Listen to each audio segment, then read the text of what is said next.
3, 2, 1. This is Chargers Unleashed podcast. Here are your hosts, Dan Wolfenstein and Jake Hefner.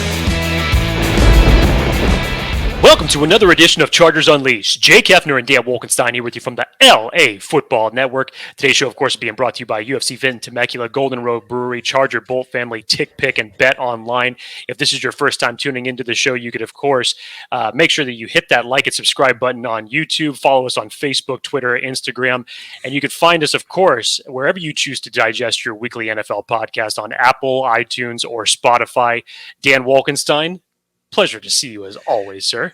Good to see you. Back in black, both of us. I love it. Welcome to Chargers Unleashed, boys and girls, children of all ages. We have a great show for you guys today. Go into all of the upcoming topics around OTAs, some of the key press conferences that happened this week with Brandon Staley, with Justin Herbert, Derwin James wearing the new 3 on the jersey, look a little lighter, at least with the number, because it looks pretty beefy when it comes to his physique.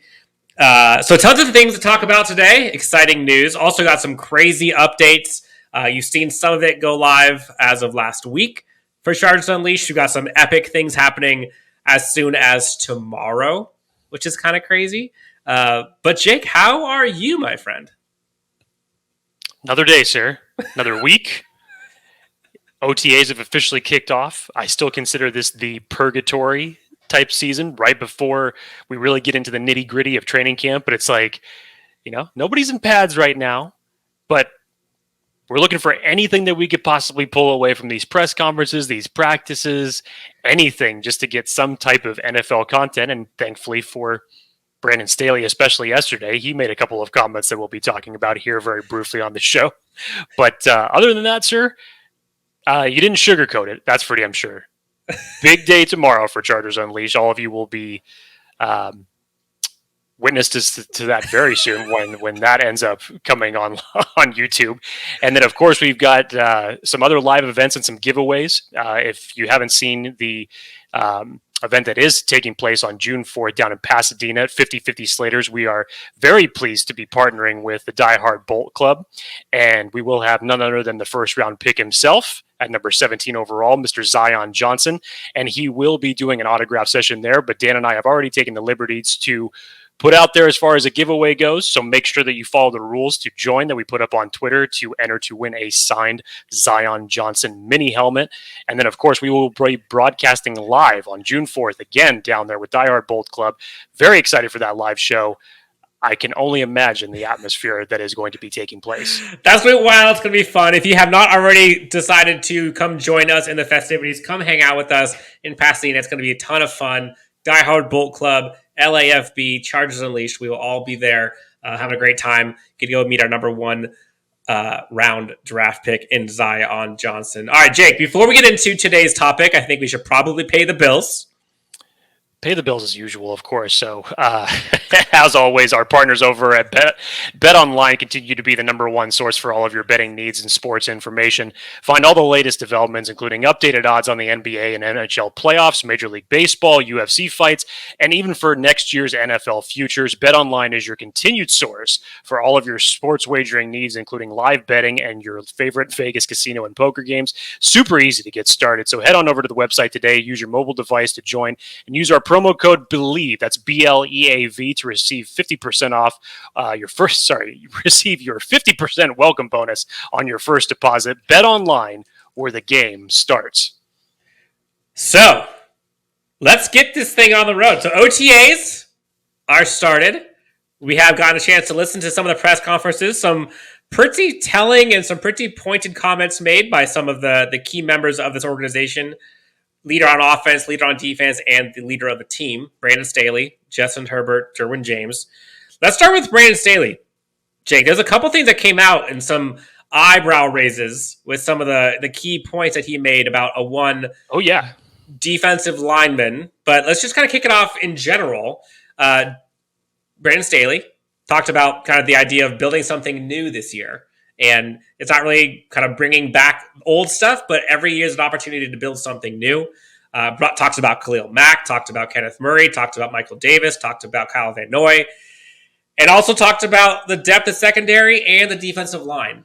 And when a question was asked to him about where Jerry Tillery, who, by the way, was absent in day one of OTAs, fits in this team in the depth, some pointed comments and some answers by a one Brandon Staley, Jake. Yes. Which one did you want me to answer first? Because you put a lot out there. Let's start with the Jerry Tillery stuff, because I think that was probably what everyone kind of heard and perked up about first. So let's go there.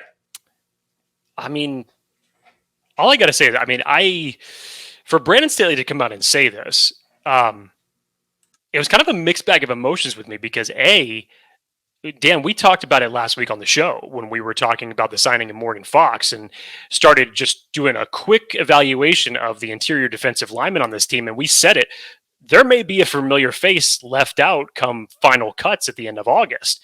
And sure enough, of course, with the tea leaves being thrown out there not too long ago that the Chargers were not picking up Jerry Tillery's 5th round option, we kind of knew that this was a possibility. But to hear Brandon Staley basically come out and say this, not only was it hopefully a wake-up call for Jerry Tillery, whether he's going to be in a Chargers uniform in the foreseeable future or if he's going to be on a different team, but I think it was the way that Brandon Staley was just so blunt, for lack of a better word, in how he presented things, because he said he had his tiers of guys that are proven NFL football players and then guys that are in that group that are vying for a roster spot.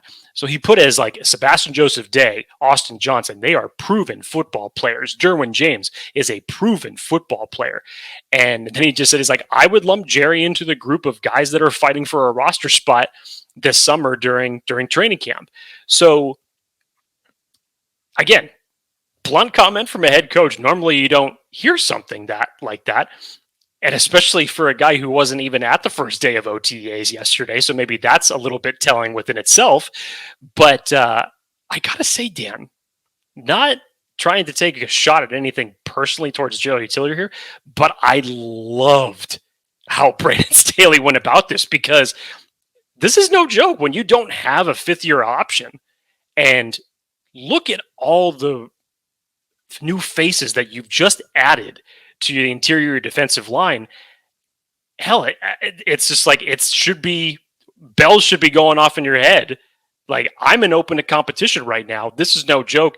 And Brandon Staley saying, not putting any question marks out there about what the agenda is. He knows exactly what he's going into coming with this offseason for all of his position groups. So it may have been blunt, probably opened up a lot of people's eyes, but I kind of liked it. I'm not going to lie. Yeah, I mean, you mentioned a little bit, but like Brandon Staley talked about the excitement around like the improved defensive line as a whole. He talks about Austin Johnson, Sebastian Joseph Day, Morgan Fox, Otito, Khalil Mack as well, and the ability to kind of have some of those proven, established players. But then the rest kind of lumped in that like needing to earn a role, prove themselves, establish a role.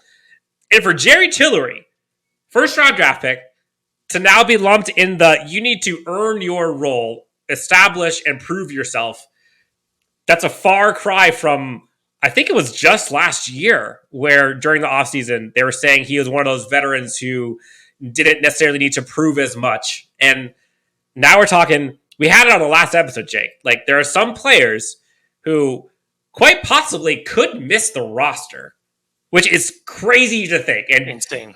Do I think Tillery's going to be that guy? I don't think he is, but like, given the comments and the bluntness and how pointed Brandon Staley was, you can't be so sure. Staley talks about Khalil Mack, talked about how he's in great shape, a ton of confidence, phasing him in the right way. I know he's still coming back from the foot injury.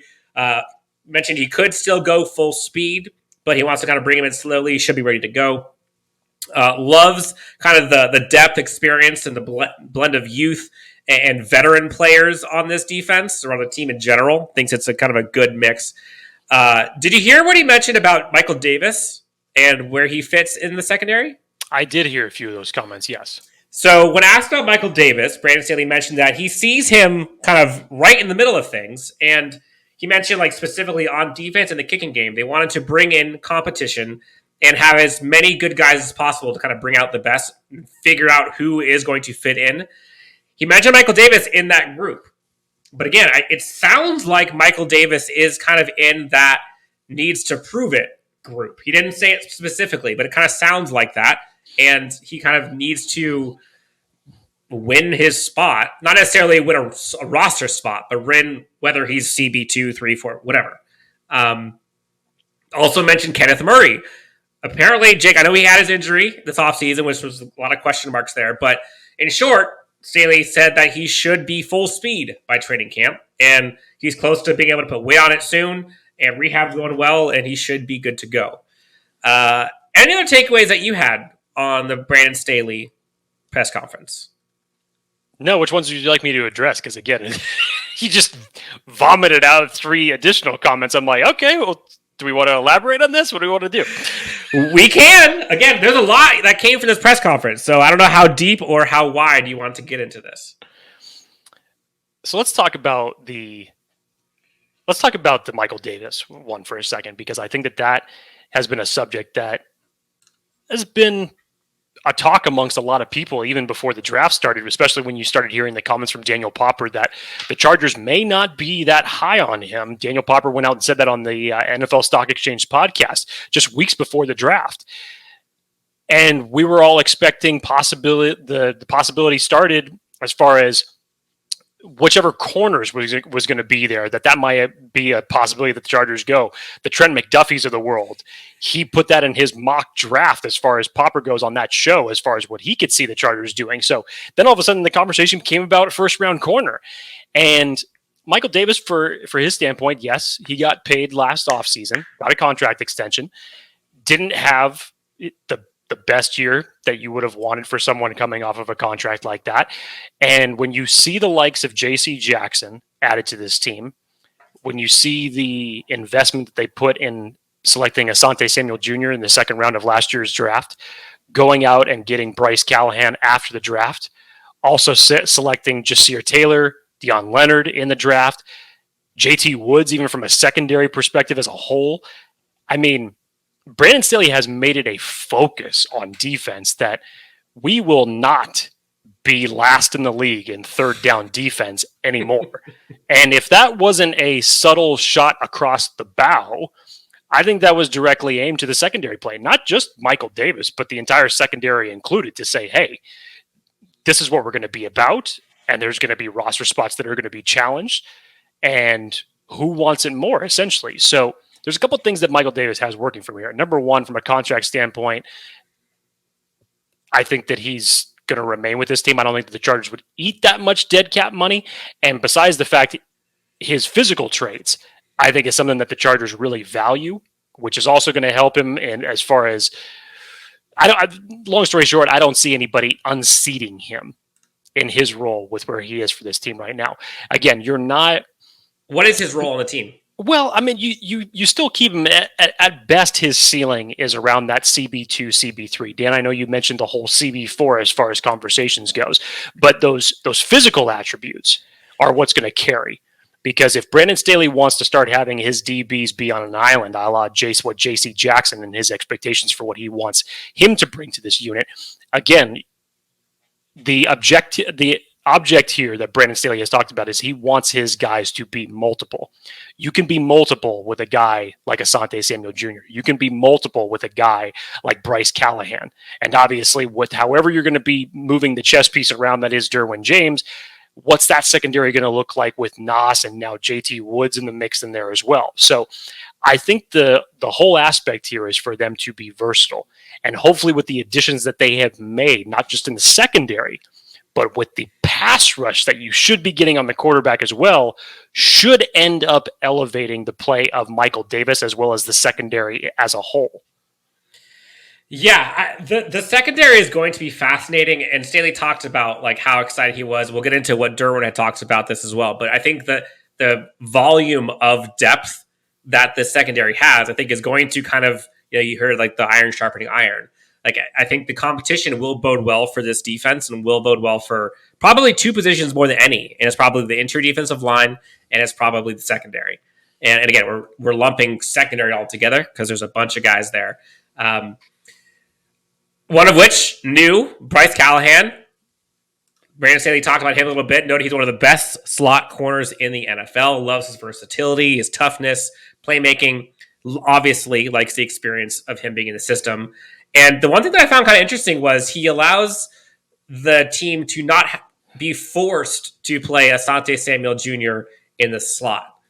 And typically, we saw him in college. He was great on the outside. People were wondering, oh, maybe because of his size, he has to stay inside. But we saw in the NFL, like, he actually is pretty damn good on the outside too.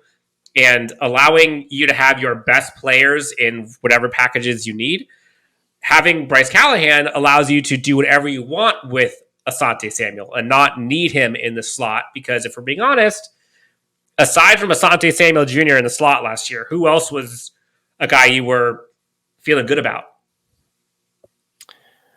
Feeling good about? I'll reserve my right not to answer that question. Fair. A couple of things I noted.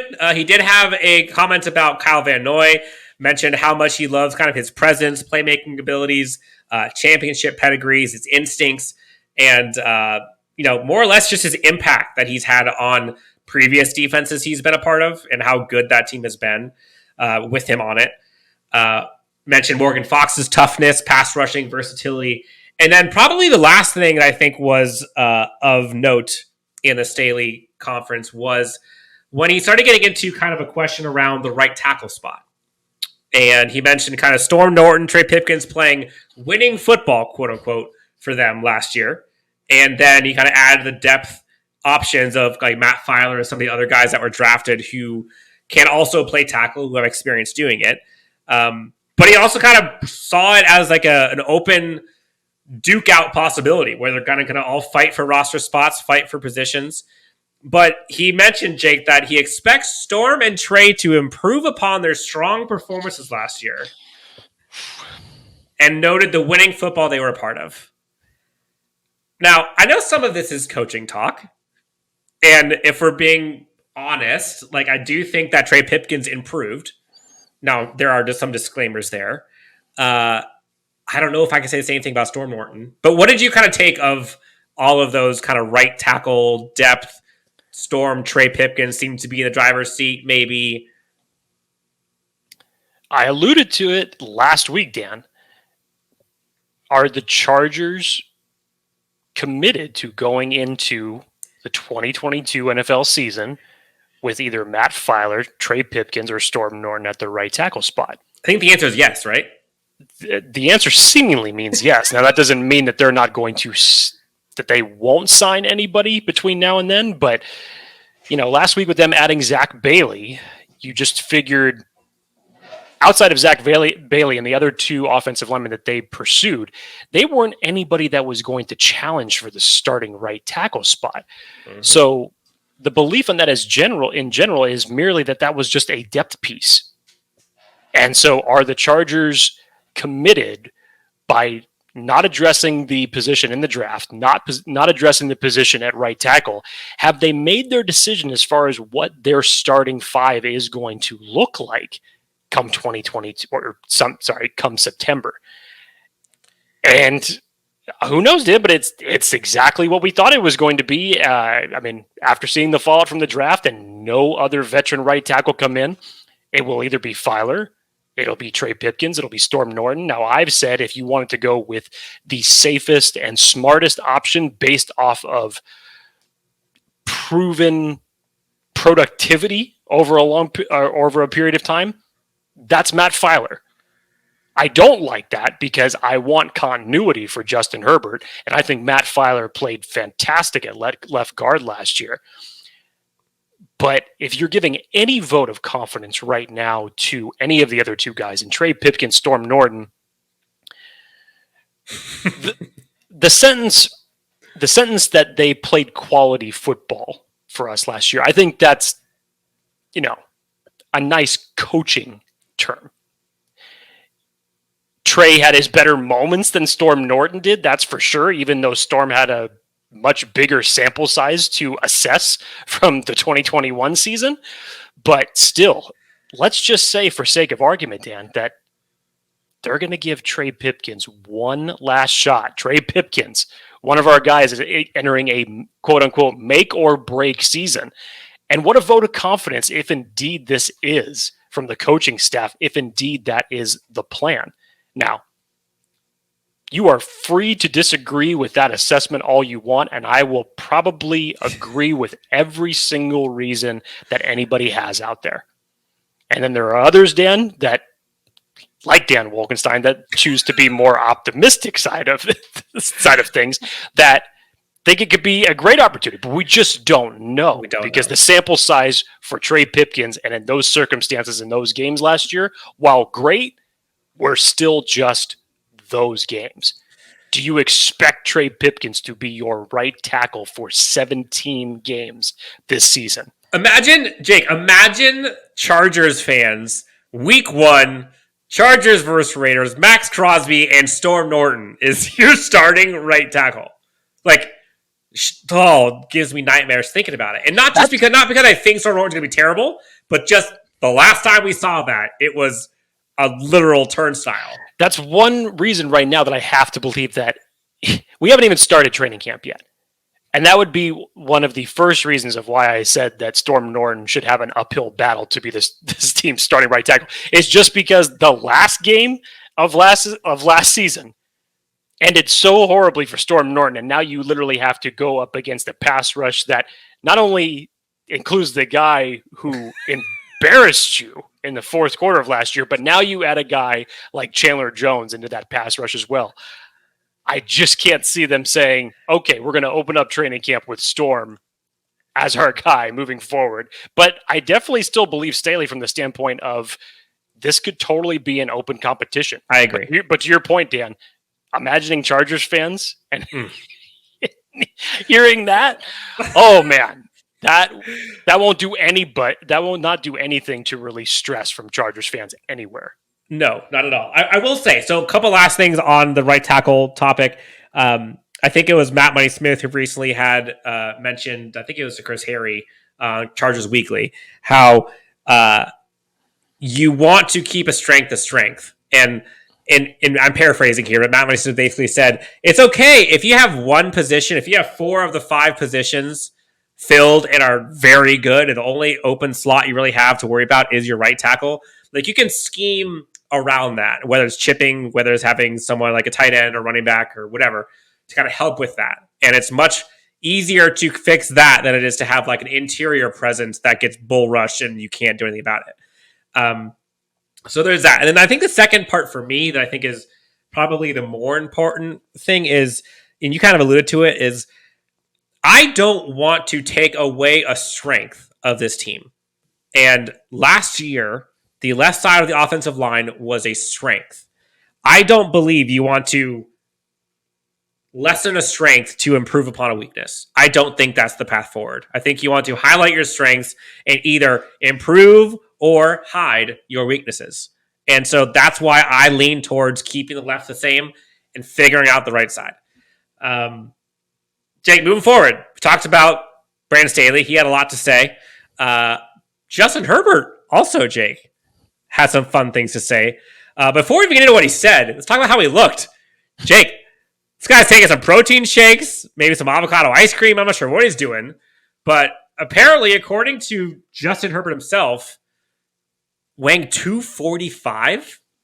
Pat McAfee just went off on this, just talking about how jacked Justin Herbert looked. 6'6", 245. Jake, for reference, Cam Newton, 6'5", 245. Big Ben, quote unquote, Big Ben, 6'5", 240. Holy hell. Shout out to Jonathan Brooks. Justin Herbert is looking swole, but it was kind of fun to hear them ask him about it. And he said, look, at the end of the day, I just want to throw a football well. And I don't necessarily think that matters that much, but for someone of his size athletically to be that big and imposing, like, I was not expecting to see 245. Look, first off, Justin Herbert, let's remember here, is only 24 years of age. There's no way that 6 years from now he's going to be able to be weighing 245 pounds because it won't look the same as it looks on him right now because he carries it really, really well. So if he can magically take some Tom Brady looking formula and still hover around that, but I highly doubt he's going to weigh 245 pounds 6 years from now. But at his age, right now, 24 years old, he looks jacked, man. Jacked. Get it. Did you catch the response he had about taking his wide receivers to Hawaii? I did not catch that one. Oh, it was great. A reporter asked the question about, you're going to take your receivers to Hawaii for training or to get together. And he replied back with, well, the grass works great here. And he said, but if Keenan really needs that, we can make it happen. But grass works pretty well here was the quote. The kid's all about football. I kind of love it. It's the perfect response. And I guess the two other things that he mentioned that were of note, and then we'll get to Jacob, anything else that you saw from him. He kind of mentioned about the continuity, about like where the team is now and how excited he is to have kind of another year in the same system and being able to be kind of quote unquote miles ahead of where they were a year ago. It's kind of nice. What is it, Jake? Like, is it 6 years before now that he had a new offensive scheme every year? 6 years going all the way back to high school that he had a different either coordinator, scheme, complement of players, whatever you want to call it. But there was just change circulating around Justin Herbert for the better part of 6 years. And this is the first time since then, in terms of coaching, that he's actually had some continuity. It's wild. And you see how good he has been his rookie year and then following it up with even better second year for sophomore. Like, the sky's the limit for this guy. He talks about managing team expectations, kind of just having to kind of focus on getting better, how to react, preparation, film, weight room, which clearly he's taken to heart. And then also kind of got excited about his new tight end, Gerald Everett. Mentioned how athletic he is, loves the idea that he is able to beat man coverage, is able to get open, and talked about kind of his smarts on the field and kind of the ability to get yards after the catch from multiple positions. And he kind of highlighted like his ability to do like jet sweeps and kind of be everywhere on the line, which, if we're being frank, Jake, the Chargers have not had that in a tight end in quite some time. I mean, even Antonio Gates, who, as great as Antonio Gates was, Hall of Fame career, athletically, I don't You're think never going to see Antonio Gates do a jet sweep. No. So, look, I think Justin Herbert, as much as we talked about the Chargers not adding speed, quote unquote, to their offense, they, I think, still added talent. And they did add a little bit of speed in John Rick Carter. We'll talk about that another day. So he's excited about his new tight end. Any other kind of key talking points you got away from Justin Herbert? And just kind of to elaborate on, the continuity. And when Haley Elwood was asking him, just as far as like, what's the transition been like between last year and this year? Where do you feel like you're at? And just that he was blatant in just saying like, last year, at the beginning of last year, with all the changes that happened going from the Anthony Lynn coaching unit to the Brandon Staley coaching unit. And he used the terms like, I was kind of feeling like I was drowning. If drowning for Justin Herbert puts up the numbers that he put up last year in his sophomore season, I can't wait to see what continuity Herbert is able to bring to this team. I mean, that was just a shock to me, but it's probably nothing that he's ever said like that publicly, because he never said it, coming into training camp. Obviously, the expectations for Justin Herbert in 2020 when the season started were not nearly what they're at now. But still, just to feel that way as a quarterback, and then to see all of the transition that he's gone through over the last 6 years, internally, this is probably what he's felt. And just in the first moment that he's able to take a breath of fresh air and say, okay, I don't have to learn anything new this year, I'm sure it's just going to be a huge benefit for him. Yeah, and it is funny because I think you heard Brandon Staley talk about it when he came into it, like how smart Justin Herbert is and how much he likes to be challenged. And so for someone to actually come out and say, like, I felt like I was drowning, and for someone to be able to make Justin Herbert feel like he was drowning tells you how much Brandon Staley is bringing to him and how much is on Justin Herbert's plate, but also how much he's able to actually ingest. Like you said it, if that's what drowning looks like sign me up. Like that, you can drown every year if you're going to look like an MVP. How many candidate. teams will take a drowning Justin Herbert on their squad year in and year out with those type of numbers? No, it's pretty wild. So exciting things to come for sure when it comes to Justin Herbert this year. Last one, Jake. Derwin James had a press conference this week. Talked about a few things. Talked about kind of the secondary depth, his enamoration for JT Woods, excitement to having more kind of skilled players around him, and then kind of some interesting words about Nas and Asante and kind of the comfortability he has with them. Any other topics you want to kind of add to the table before we kind of dive into those? Not off the top of my head. Let's get into Derwin's. All right, so Derwin James talked about the secondary depth in his press conference, and it was actually interesting because I think this was the first time I'd hear him say this, but he mentioned that the secondary depth was very strong this year, Jake, and mentioned that they have a ton of depth, a lot of guys. He was talking about like having to break down the huddle with a secondary and kind of taking a while, and kind of alluding to what Staley has talked about. He would like to see as many DBs as you got. Is going to help this team. So loves the secondary depth, and then kind of was talking about JT Woods specifically when asked about his impressions of him. Loves him, talks about him as kind of a rangy big guy, excited to get to work with him. I think he mentioned it was him and Khalil Mack that he wanted to kind of get up to speed as quickly as possible with the defense. Yeah, what more can be said about Derwin James, honestly, just as far as his approach to this? It's the opposite of Ryan Tannehill. I was thinking about that when you were talking about the whole mentoring thing. I'm like, isn't this refreshing to hear a player talk about just right off the bat, not even have to sugarcoat it in every which way? I mean, now granted, nobody's coming in to take Derwin James' job as it could be for quarterbacks for a different team. But regardless of that, to take that type of approach for even a young guy like JT Woods, or even a veteran guy like Khalil Mack. I mean, you heard about how Brandon Staley wanted to bring him along slowly, make sure that he can grip the system the way that he wants to do it in his time and in the right type of way. And then to hear Derwin like that talk about guys like, lauding JC Jackson to come join the team. And then for guys like new additions like Khalil Mack, is like, I want to do everything that I can to help that guy. It's just the type of leader that he has been to this locker room since he was drafted in 2018, and has just taken the stick and run with it, essentially. And this goes more into the evaluation that I was talking about weeks ago. When you look at all the pieces that this team put around Justin Herbert to succeed in 2021, look at what they're now doing for Derwin James in 2022. A complete overhaul, essentially, of the entire defense, not just the secondary. Any piece, as Brandon Staley said in his press conference, he wants this team to be a team defense, because you better believe that the interior defensive line, the outside pass rush, is going to reflect on what the secondary can do. They want to put Derwin James in the best positions to succeed. So why wouldn't he be excited about all these additions coming in? It's pretty remarkable, and he kind of talks about it. He was asked about kind of how excited he was to be able to kind of play more versatile, given kind of the improvements and the increase of talent on this team.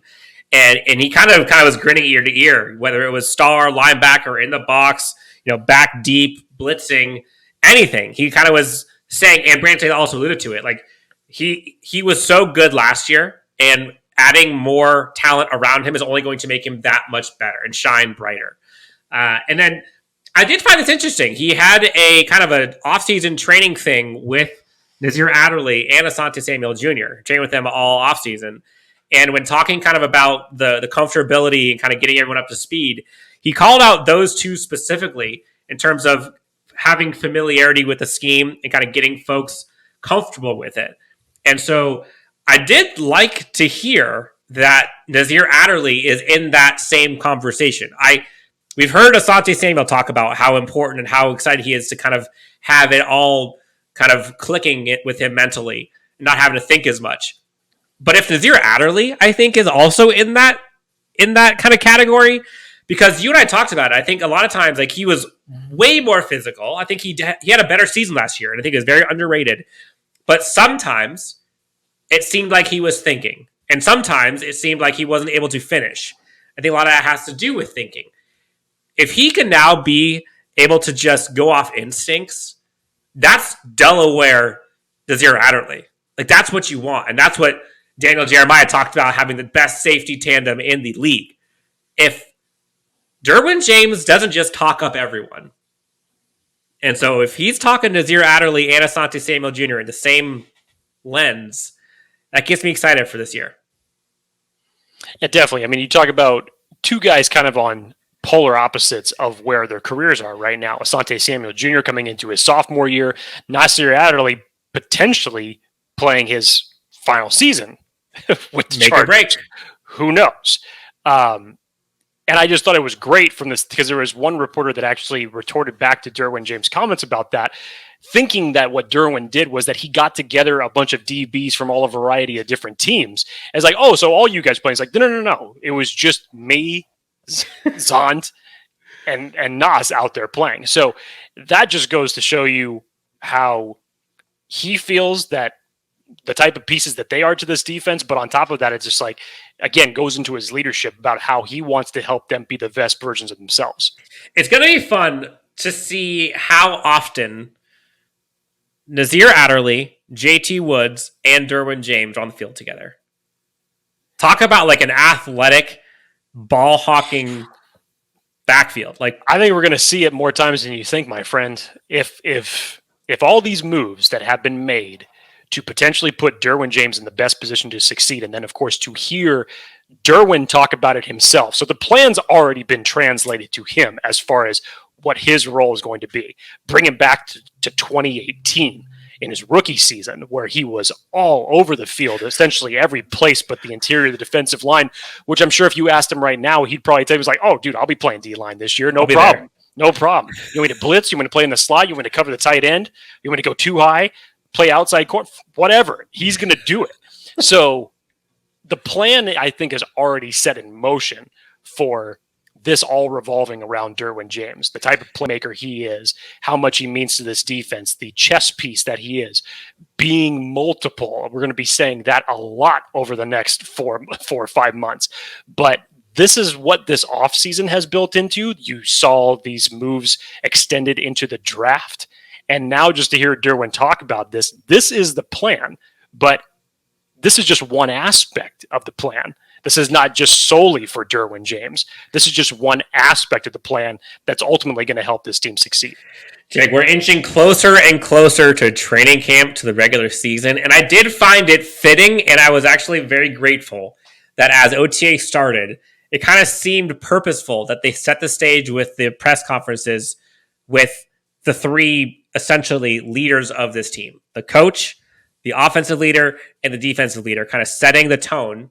And then any press conference we have afterwards, you would think should be kind of mirroring or echoing those same comments. Same three guys that just so happen to break ground on the new future training camp site in El Segundo. I wonder if there's any coincidence. By the way, that looks awesome. I think they are saying that they're planning on having their training camps there for fans. So in just a few short years, we're going to be able to see that. And did you see like the huge like Justin Herbert like billboard picture on the side of it? And I think someone asked Justin about it. He's like, oh, it's pretty cool that I can like, be on the side of a building, like in perfect Justin Herbert response. Yes. Yeah. That's cool. All right. So that's going to do it for this episode. We talked about all of kind of the OTA press conferences, what's to come, some health updates. We talked about some pointed conversations. Jake alluded to it. We talked about it. We have a special guest episode. We actually have 2 special guest episodes this week alone. So be on the lookout for those. Bull fam, can't wait. Again, partnering LAFB and Die Hard Bolt Club. Huge partnership. We're super excited. Shout out to Enrique, the entire Bolt Club. They're Die Hard Bolt Club. They are amazing people, amazing organization. They do so much for the Chargers, for the fans, for the community. And so we're excited to be able to partner with them to kind of bring out some, exclusive content, some giveaways, coverage, events, you name it. Jake, anything else we want to give or to tell the great friends of Chargers Unleashed before we get out of here today? I'll just say I'm excited for tomorrow. I am excited for tomorrow, and I'm just going to mic drop right there. Let's go. All right, for Jake Hefner, his backwards hat, slightly shaved beard. You can find him at Jake T. Hefner. And his tie. You can find myself at Chargers Homer. Again, Chargers Unleashed. Feel free to like, subscribe, find us anywhere you find your podcast. Subscribe to us on YouTube. Guys, thank you so much. And we cannot wait until tomorrow. See you tomorrow, Chargers fans.